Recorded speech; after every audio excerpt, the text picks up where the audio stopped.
Uma boa noite. Muito boa noite para você. Nas últimas semanas, as principais agências de notícias do Brasil ficaram voltadas a Brasília. A Justiça, mais uma vez, teve como protagonista o caso do deputado federal Daniel Silveira, condenado pelo STF a 8 anos e 9 meses em regime fechado, por estímulo a atos antidemocráticos e ataques a instituições. O aliado hoje do presidente Jair Bolsonaro publicou um vídeo pela internet em fevereiro de 2021, no qual defendeu o AI-5, instrumento de repressão mais duro da ditadura militar, e a destituição de ministros do Supremo Tribunal Federal. Pelo vídeo postado nas redes sociais, o parlamentar realizou ataques a 6 ministros do STF: Edson Fachin, Alexandre de Moraes, Luiz Roberto Barroso, Gilmar Mendes, Marco Aurélio Mello, Dias Toffoli. Daniel também defendeu o fechamento do Supremo Tribunal Federal. Pois é, sobre esses recentes ataques ao STF, a polarização política no Brasil, os reflexos da justiça no país, eleições 2022, nosso convidado desta noite é o ex-ministro do Supremo Tribunal Federal, Marco Aurélio Mello. Ministro, vou chamar de ministro. Boa noite, muito obrigada pela sua participação. Boa noite, uma satisfação enorme estar presente no Band de Entrevista e poder esclarecer o grande povo sobre o que você apontou como problemas que vêm ocorrendo no Brasil. Pois é, vamos começar falando desses problemas, ministro, em relação, então, ao caso Daniel, né? Como é que o senhor vê, como é que o senhor analisa o papel e as decisões do STF? Tornozeleira eletrônica, prisão. Como é que o senhor vê essa situação? É um processo democrático? Em primeiro lugar, nós precisamos ter presente a inviolabilidade. A inviolabilidade considerada os deputados e senadores, palavras, opiniões e votos. É uma cláusula que visa afastar a inibição do parlamentar quanto à defesa da cidadania. Agora, nós tivemos que o deputado federal Daniel Silveira ultrapassou todos os limites, inclusive considerada a urbanidade. E aí, ao invés de proceder como convém, como é positiva, a crítica construtiva, ele quis simplesmente fulminar as instituições. Mas, de qualquer forma, sob a minha ótica, as palavras dele estão cobertas pela inviolabilidade. O problema aí se resolve no campo do decoro, do processo administrativo político decoro, cabendo à casa que, integrado, proceder como convém. Sob a minha ótica, incumbia ao Supremo, ao invés de dar sequência ao processo crime, talvez aí atropelando a cláusula constitucional a que me referi da inviolabilidade, oficiar a Câmara dos Deputados, visando providências quanto ao integrante. Mas isso não ocorreu e o Supremo tem a última palavra sobre o direito positivo e nós devemos observar essa última palavra. Está aí em relação à atuação do presidente Jair Bolsonaro nesse caso. Ele implementou algo que está previsto também na Constituição Federal. Ou seja, para alguns, o indulto individual. E acionou o dispositivo e teve compreendido no indulto a própria graça, que é um ato, sob a minha ótica, que tem beneficiário único. Mas foi uma opção política do presidente da República, agasalhada, como eu disse, pela lei das leis do país, que é a Constituição Federal. Ministro, pelo ponto de vista do senhor, o senhor acredita que esse movimento, que já agora se torna uma briga política dentro do Brasil, fomenta ainda mais a polarização esquerda e direita e também joga mais gasolina nesse fogo para novas agressões que possam vir daqui para frente, ministro? A meu ver, não há espaço para se cogitar de esquerda e direita. Nós temos realmente partidos políticos que digladiam e que apresentarão candidatos nessas eleições gerais. O que devemos esperar é que prevaleça a compreensão, prevaleça a urbanidade, prevaleça o temperamento. Não faz bem à República termos um antagonismo exacerbado, como nós verificamos nos últimos dias, considerado o judiciário e o executivo. Agora, muita gente, está aí o objetivo também desse programa de hoje, ministro, é combater fake news, combater aquelas falsas notícias, combater a crítica não fundamentada, né? E o que a gente vê nas redes sociais hoje em dia é muita gente comentando: quem manda no país hoje é o STF e não mais o presidente. Eu gostaria que o senhor esclarecesse essa relação, né, dos poderes. Afinal de contas, como é que funciona hoje, na prática, cada poder dentro do Brasil? Olha, a política do Supremo deve ser institucional, visando a prevalência do que se contém na Carta da República, na Constituição que Ulisses Guimarães apontou como cidadã. Não deve ultrapassar certos limites.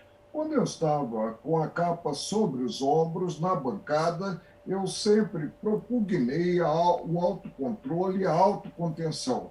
Quando um poder coloca em segundo plano a cláusula constitucional que revela a harmonia e independência entre os poderes, o respeito mútuo, portanto, ele lança um bumerangue que pode voltar à própria testa. E aí nós temos descompassos de toda ordem. Isso não contribui para o avanço cultural. Esperemos que haja o entendimento, que haja a compreensão e que se busque o que é melhor para os brasileiros, ou seja, combater principalmente as desigualdades do país que tanto nos envergonham. Agora, nós temos partidos no Brasil, mas nós sabemos que o eleitor não vota em si considerado o partido, ele vota presente o candidato, e que os eleitores compareçam às urnas nas eleições gerais deste ano e sufraguem o nome que acharem mais conveniente para a governança do país. Não cabe ao Supremo substituir-se ao Executivo, como também não cabe ao Executivo substituir-se ao Supremo. O que cabe é observar os espaços delineados pela lei das leis, pela Constituição Federal, e buscar, acima de tudo, como convém, o entendimento, ou seja, o diálogo construtivo. A crítica em si, a crítica realmente baseada em fatos concretos, ela contribui para o aprimoramento das instituições, mas não a crítica pela crítica. Fake news, o inquérito do fake news, a meu ver, começou errado. Eu disse isso em voto, foi instaurado pela própria vítima, pelo Supremo. E nós sabemos que inquérito é instaurado mediante representação do delegado de polícia, provocado não pelo Ministério Público. E mais do que isso, ao invés de o inquérito ir à distribuição, houve a designação, o que não é democrático, de um relator. E esse relator aceitou relatar o caso. Agora, um inquérito que, a meu ver, dará em nada. Por que dará em nada? Porque, para se ter o processo crime, é indispensável que o Ministério Público apresente denúncia. No caso concreto, apresentará denúncia? Não sei, mas vamos observar. A inverdade é combatida pela verdade. Fake news, nós devemos aí colocar realmente o que for verdadeiro para contrapor ao que é asseverado indevidamente. É esse o caminho num Estado democrático de direito. Ministro, a gente vai falar mais sobre fake news no próximo bloco, porque o Band Entrevista ele faz mais uma parada e volta em instantes. Hoje, o Band Entrevista especial, recebendo o ministro Marco Aurélio Mello, ex-ministro do Supremo Tribunal Federal, aqui nos estúdios da TV Band Vale.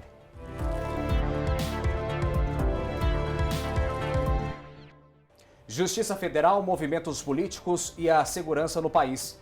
Nosso convidado desta noite é o ex-ministro do Supremo Tribunal Federal, Marco Aurélio Mello. E que aula a gente está tendo hoje, né, Solange? Que aula. Ministro, vamos voltar a falar um pouquinho sobre eleições 2022, um ano bem delicado para o país, né? Deve começar a pegar fogo mais ainda no segundo semestre. E o senhor disse numa das entrevistas, algumas entrevistas que eu acompanhei do senhor, que o senhor diz temer, verbo temer, tempestades com o ministro Moraes no comando do Tribunal Superior Eleitoral. Que tempestades o senhor está prevendo? Eu sempre falo que o presidente do Tribunal Superior Eleitoral, e eu passei por lá 4 vezes, é muito mais ouvido do que o presidente do Supremo, já que o presidente do Supremo ombreia com iguais, o que não ocorre no Tribunal Superior Eleitoral, que tem 7 integrantes, sendo 3 egressos do Supremo, 2 do Superior Tribunal de Justiça e 2 advogados, que são escolhidos em lista para comporem lista pelo próprio Supremo. Então, o papel do presidente é muito importante. E é muito importante, eu penso que nós devemos ter em eleição a paz social, a temperança, a compreensão. E o ministro Alexandre de Moraes, que eu conheço há muitos anos, ele vem atuando de forma, eu diria, como bom carioca, muito trepidante, né? E ele acaba provocando atritos. E, além disso, nós temos que, em direito, o meio justifica o fim, e não o fim é o meio. Você não pode simplesmente eleger o critério de plantão. Ele assume a presidência do Tribunal Superior Eleitoral, se não me falha a memória, em setembro, e presidirá as eleições gerais, que o faça realmente compreendendo a envergadura da cadeira que estará sendo por ele ocupada e busque sempre o melhor. Tá, agora, desculpe, Israel, só para deixar bem claro para o nosso público, a gente pode dar um sinônimo na prática de alguma ação para trepidante? Trepidante é quando se tem os fatos tocados quase que de cambulhada, né? E aí se esquece aquele que implementa atos que os homens aceitam muito mais atos em si do que palavras. E o ministro tem atuado como relator do processo alusivo ao fake news de forma muito incisiva, para dizer o mínimo. Por isso que eu utilizei aí o vocábulo trepidante, praticamente numa gíria, né? Para mostrar que, no caso, ele deverá mudar um pouco a conduta, mesmo porque ele estará liderando o país nas eleições gerais, considerados candidatos à presidência da República, ao Senado da República, à Câmara dos Deputados e também aos governos estaduais. Vamos esperar e vamos ser, até certo ponto, otimistas, para que não tenhamos atritos maiores, atritos indesejáveis. Ministro, recentemente a gente já recebe informações de que o presidente da República, Jair Bolsonaro, pede, na verdade ele sugere que militares do Exército Brasileiro estejam durante as eleições ao lado das urnas. Como é que o senhor, que passou pela cadeira cativa do Tribunal Superior Eleitoral, pelo menos 4 vezes, como o senhor disse há pouco, vê essa decisão, vê esse pedido e, ou melhor, essa sugestão do chefe do Executivo Nacional em ter militares que respondem ao presidente da República junto às eleições do dia do pleito? Lembro-me muito bem que, numa das minhas presidências, o presidente do Tribunal de Justiça me pediu, eu como presidente do Tribunal Superior Eleitoral, que requisitasse as 3 forças para acompanhar, para estarem presentes nas eleições na cidade maravilhosa do Rio de Janeiro. E eu simplesmente peguei o telefone, liguei para o governador, era o governador Marcelo Alencar, e indaguei a ele se, com as forças do próprio Estado, ele garantia a realização pacífica, como deve ocorrer, das eleições. E ele disse que sim. E aí eu não requisitei as Forças Armadas. Nós temos a polícia no Estado investigativa e temos também a polícia repressiva, sem considerar Corpo de Bombeiros, sem considerar, por exemplo, no Estado do Rio de Janeiro, a Guarda Municipal. E é preciso que, tanto quanto possível, se observe uma certa organicidade. E aí se promova, inclusive, né, a respeitabilidade quanto a essas forças. Eu não vejo por que já pensar na requisição das Forças Armadas. As Forças Armadas são uma reserva considerada do Estado Democrático de Direito. E para elas serem acionadas, é preciso que o próprio Estado esteja correndo risco. E eu espero que as eleições não apresentem qualquer risco, muito embora até aqui tenhamos aí, em termos de pré-candidatos, né, uma polarização muito grande, considerado o atual presidente da República e o ex-presidente Luiz Inácio Lula da Silva, que veio a ser como que, eu utilizei o vocábulo com desassombro, veio a ser ressuscitado politicamente pelo Supremo, quando se deu dito pelo não dito no caso da Lava Jato.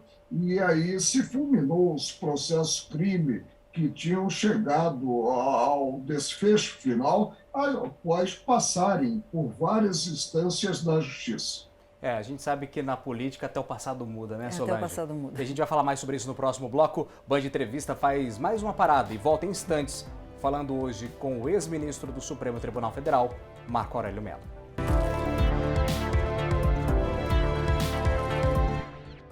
Nesta noite, o Band Entrevista conversa com exclusividade com o ex-ministro do Supremo Tribunal Federal, Marco Aurélio Mello. Ele repercute a democracia no país e também as eleições que devem pegar fogo e, como ministro, pela sua ótica, enxerga que será o pleito desse ano, né, Solange? Pois é, ministro, o senhor disse no último bloco, né, o senhor citou o nome do ex-presidente Lula, a gente está fazendo aí uma menção às eleições 2022, e aí o povo, muita gente se pergunta também, Lava Jato, muita gente condenada, como o senhor acabou de dizer, dito por não dito, não só a questão do ex-presidente Lula, que hoje é pré-candidato, né, já declarado aí pré-candidato à presidência da República, mas outros também que foram condenados que estão disputando esse pleito de 2022. Como é que o senhor acha que a população recebe essa informação de condenados hoje concorrendo à eleição? Um pouco tonta, né? E descrente, consideradas as próprias instituições, o que não é bom em termos de avanço cultural.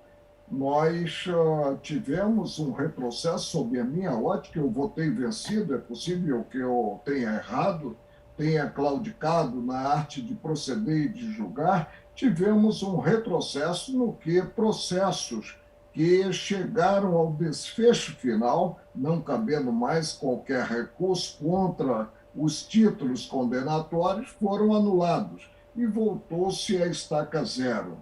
É como eu digo sempre, não se avança culturalmente assim.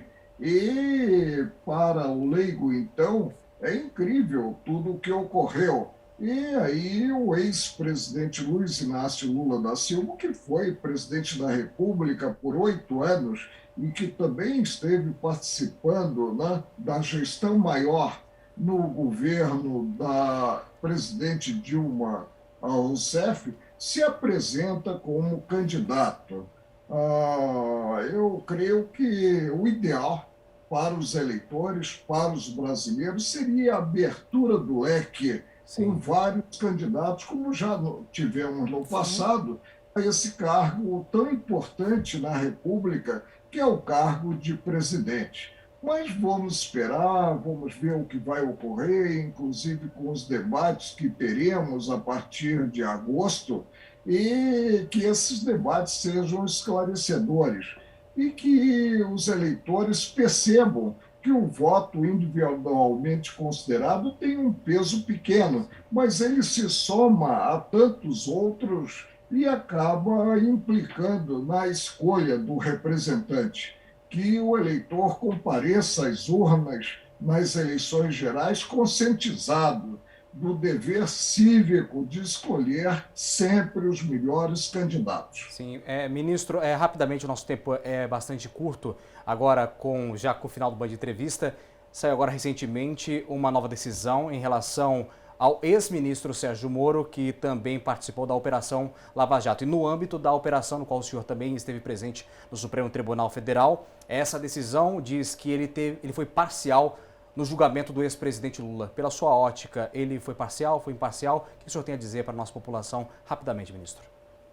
Manifestei-me a respeito da matéria e penso que manifestei-me ainda como juiz integrante do Supremo e realmente fiquei atônito no que alguém que foi tido como herói nacional e que, sob minha ótica, prestou um serviço muito relevante ao país, de repente foi excomungado.